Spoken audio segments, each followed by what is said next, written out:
हाँ, तो आप सबों को गुड इवनिंग, नमस्कार, जय श्री अकाल, सबको नमो नमः।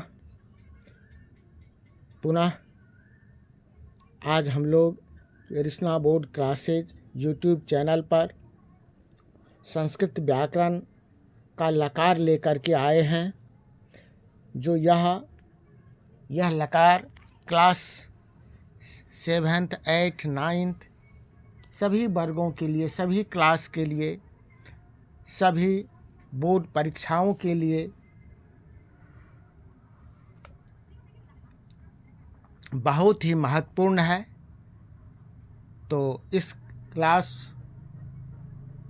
को आज सीरियस होकर के आप लोग देखेंगे और वीडियो के अंत तक आप देखेंगे, क्योंकि आज का जो क्लास है वह लकार है। जो संस्कृत व्याकरण का लकार बहुत ही महत्वपूर्ण है और इसी लकार से हम धातु रूप लिखना जानते हैं। इसी लकार से हम संस्कृत में अनुवाद बनाना सीखते हैं। तो आज इस लकार के बारे में जानेंगे। संस्कृत व्याकरण में हम 5 लकार को पढ़ते हैं, हम 5 लकार जानते हैं। 5 लकार के बारे में पढ़ेंगे। वैसे लकार 10 होता है, लेकिन हम लोग 5 लकार पढ़ते हैं। इन 5 लकार के बारे में आज हम लोग जानेंगे, समझेंगे। पहला लकार होता है लट लकार, जिसे वर्तमान काल कहा जाता है। दूसरा होता है लोट लकार, जिसका प्रयोग आज्ञा, आदेश, अनुरोध अर्थात आज्ञावाचक शब्द में किया जाता है। और तीसरा लकार होता है लंग लकार, जो भूतकाल के लिए आता है। और चौथा होता है विधिलिंग, जिस इच्छा बोधक या संभावना के वाक्यों में विधिलिंग का प्रयोग किया जाता है। और 5वां लकार होता है लिट लकार, भविष्यत काल। अब देखिए, ये लकार का रूप जो चलता है वह पर अस्मयपदी और आत्मनेपदी दोनों में चलता है, दोनों धातुओं के साथ चलता है। तो पर अस्मयपदी क्रिया के साथ जो रूप चलता है वह अलग होता है और आत्मनेपदी क्रिया के साथ जो रूप चलता है वह अलग होता है। तो पर अस्मयपदी के बारे में आज हम लोग सर्वप्रथम देखेंगे। जो पर अस्मयपदी में लट लकार का क्या रूप होता है। तो लट लकार का रूप होता है, ये लट लकार के बारे में जानेंगे। जो लट लकार में, जैसे कि पहले हम लोग ये पढ़ चुके हैं, जो संस्कृत व्याकरण में वचन 3 प्रकार के होते हैं, एक वचन, द्विवचन, बहुवचन। और पुरुष भी 3 प्रकार का होता है, प्रथम पुरुष, मध्यम पुरुष, उत्तम पुरुष। तो इसी तीनों पुरुष और तीनों वचन में ये लकार का रूप चलता है। तो प्रथम पुरुष में रूप चलता है लट लकार में तीतः अंति, मध्यम पुरुष में चलता है सीथ थ, और उत्तम पुरुष में चलता है आमी आवह आमह। तो यही रूप जो है, ये लट लकार का रूप यदि धातु के अंत में लग जाता है तो वह धातु रूप बनता है। अनुवाद बनाने के समय में, संस्कृत के अनुवाद बनाने के समय में धातु के अंत में यह रूप लग करके अनुवाद बनता है।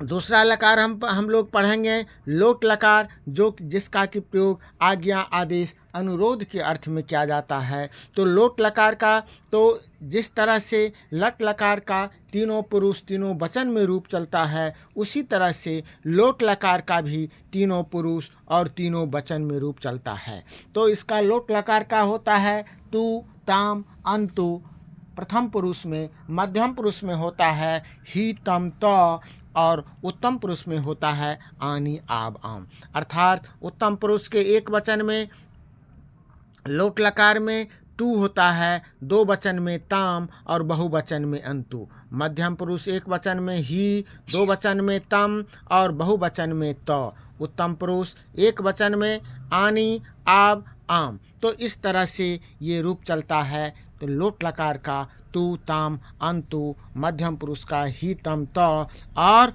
आनी, आब, आम। तो ये लंग लकार, ये लोट लकार पढ़ लिए। अब तीसरा लकार जो हमारा होता है वह लंग लकार होता है भूतकाल का। तीसरा लकार होता है ये लंग लकार भूतकाल का, जो बीते हुए समय को कहा जाता है, जिसका कि रूप चलता है प्रथम पुरुष में अत ताम अन अह तम त अम आब आम। क्या चलता है? अत ताम अन अह तम त अम आब आम। ये चलता है लट लकार का। लंग लकार का भूतकाल में प्रथम पुरुष में एक वचन में अत होता है, एक वचन में अत होता है, दो वचन में ताम होता है और बहुवचन में अन होता है। उत्तम पुरुष में एक वचन में अम, दो वचन में आब और बहुवचन में आम होता है। इसी तरह से विधिलिंग का प्रयोग जो होता है वह चाहिए के अर्थ में, इच्छाबोधक वाक्यों के अर्थ में, जिसमें होता है एत एताम एयु, एत एताम एयु, एतम एत, एयम एव एम, या इत एताम एयु कहिए या एत कहिए, ई या ए, ये दोनों जो है यह चलता है एत एताम एयु या इत एताम एयु, एह एतम एत या इह इयम, दोनों जो है यह जब धातु के अंत में लगता है तो इसमें क्या होता है? ए कार आ जाता है। तो ये हो गया विधिलिंग का। इसी तरह से लिट लकार जो हमारा पांचवा है, भविष्यत काल, जो आने वाले समय में का बोध कराने के लिए लिट लकार का प्रयोग होता है। इसका रूप जो है वह स्यति, स्यता, स्यंती, स्यसि, स्यता, स्यत, श्यामी, श्याबा, श्यामा चलता है। ये लिट लकार का हुआ। अब इस जैसे कि हमने कहा प्यारे बच्चे, जो इस लकार को सीखने से, इस लकार को जब आप सीख जाएंगे तो अनुवाद बनेगा और साथ साथ संस्कृत का धातु रूप भी तैयार होगा। तो कैसे धातु रूप तैयार होगा?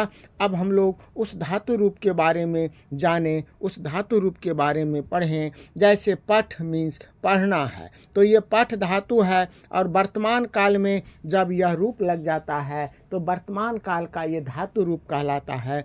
जैसे पठ धातु में वर्तमान काल का रूप होता है ती, तह, अंति, सी, था, था, आमी, आवा, आमा। तो पठ धातु में वह रूप जो है लग गया तो जुट जाने से ये रूप चलता है पठती, पठता, पठंती। मध्यम पुरुष में रूप होता है सी, था, था, तो पठ में लग गया तो सी, था, था लग गया। उत्तम पुरुष में आमी, आवा, आमा लग गया, हो गया। तो इस तरह से पठ धातु में जब लट लकार का रूप लग गया तो रूप हमारा धातु रूप चला पठती, पठता, पठंती, पठसी, पठथा, पठा, पठामी, पठावा, पठामा। इसी तरह से विधिलिंग है जो इच्छाबोधक वाक्य में प्रयोग होता है। विधिलिंग का प्रयोग इस तरह से इच्छाबोधक वाक्य में जो है यह प्रयोग होता है।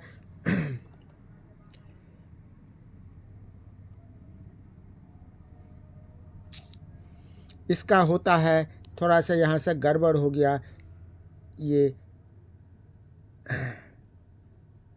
इसका होता है एत एताम एयु, तो पठेत पठेताम पठेयु होगा। इसका ये रूप जो है यहाँ पर गड़बड़ हो गया है, इसको छोड़ दीजिए, बाद में देख लेंगे। इसके बाद होता है लोट लकार में, जैसे कि लोट लकार का रूप होता है पठतु, पठताम, पठंतु, पठ, पठतम, पठत, पठानी, पठा, पठाम। इसी तरह से ये लिट लकार का रूप जब होता है भविष्यत काल में तो पठ धातु जो है वह सेठ धातु है, तो सेठ धातु में इस्यति लग जाता है और इसीलिए प्रथम पुरुष में होता है पठिष्यति, पठिष्यता, पठिष्यन्ति, पठिष्यसि, पठिष्यथा, पठिष्यात्, पठिष्यामि, पठिष्यावा, पठिष्यामि। अब यदि हम ये लंग लकार का देखते हैं तो लंग लकार में भी भूतकाल में अत, ताम, अन, अह, तम, त होता है। तो यह पठ में यदि लग गया तो अपठत, अपठताम, अपठन, अपठ, अपठतम, अपठत, अपठम, अपठाव, अपठाम हो गया। तो जैसे ये पठ धातु होता है, इसी तरह से लिख धातु, जब लिख मीन्स होता है लिखना, और लिख धातु में जब यह रूप लग जाता है तो लिख धातु रूप कहलाता है। जैसे लट लकार का हो गया लट लकार में वर्तमान काल में जब यह रूप लगता है तो लट लकार का रूप कहलाता है। जैसे लिख धातु में वर्तमान काल का रूप चलता है लिखति लिखता लिखंती, लिखसी लिखता लिखत, लिखामी लिखावा लिखामा। इसी तरह से लोट लकार में इस लोट लकार का तू ताम अंतु औतम त आनी आब आम, तो लिख धातु में लगने पर हो जाएगा लिखतु लिखताम, लिखंतु, लिख लिखतम लिखत, लिखानी लिखाब लिखाम। तो ये लुट लकार का हो गया। इस तरह से ये लिट लकार का रूप में, लिट लकार में भविष्यत काल में जब यह लिख धातु में लगता है तो इसका धातु रूप चलता है लेखिष्यति लेखिष्यतः लेखिष्यन्ति, लेखिष्यसि लेखिष्यथः लेखिष्यत, लेखिष्यामि लेखिष्यावः लेखिष्यामः। आप प्यारे बच्चे, इसी तरह से लंग लकार भूतकाल में जब हम भूतकाल का बात करते हैं, जो बीते हुए समय में जब या भूतकाल में जब इसका रूप लगता है तो लिख धातु में तो अताम जो है वह लगता है तो हो जाता है अलिखत। प्रथम पुरुष में अलिखत अलिखताम अलिखन, मध्यम पुरुष में अलिखा अलिखतम अलिख, उत्तम पुरुष में अलिखम अलिखाब अलिखाम। इसी तरह से यदि हम विधिलिंग को देखते हैं जो चाहिए के अर्थ में प्रयोग किया जाता है, जिसका प्रयोग जो है वह चाहिए के अर्थ में होता है। यदि चाहिए के अर्थ में ये विधिलिंग का तो इसमें होता है एत एताम एयु, एह एतम एत, तो इसका होता है लिखेत लिखेताम, लिखेत लिखेताम लिखेयु। मध्यम पुरुष में लिखे लिखेतम लिखेत और उत्तम पुरुष में लिखेयम लिखेब लिखेम। इसी तरह से जैसे लिख धातु होता है, हम जो भी धातु रूप हमको मिलेगा, यदि यह पांचों लकार का रूप याद रहेगा तो हम किसी भी धातु पर जो है हम बना सकते हैं, हम लिख सकते हैं। तो इस तरह से अब जैसे देखिए ये गच्छ धातु गम, गम जो कि गम से गच्छ बना है, जिसका अर्थ होता है जाना, तो इसका लट लकार में चलता है गच्छति गच्छता गच्छन्ति गच्छसि गच्छता गच्छत, गच्छामि गच्छावा गच्छामा। इसी तरह से लोट लकार में गच्छतु गच्छताम गच्छन्तु, गच्छ गच्छतम गच्छत, गच्छानि गच्छाव गच्छाम चलता है। अब लंग लकार भूतकाल में फिर इसका रूप चलता है अगच्छत अगच्छताम अगच्छन, अगच्छ अगच्छतम अगच्छत अगच्छाम अगच्छाव अगच्छाम।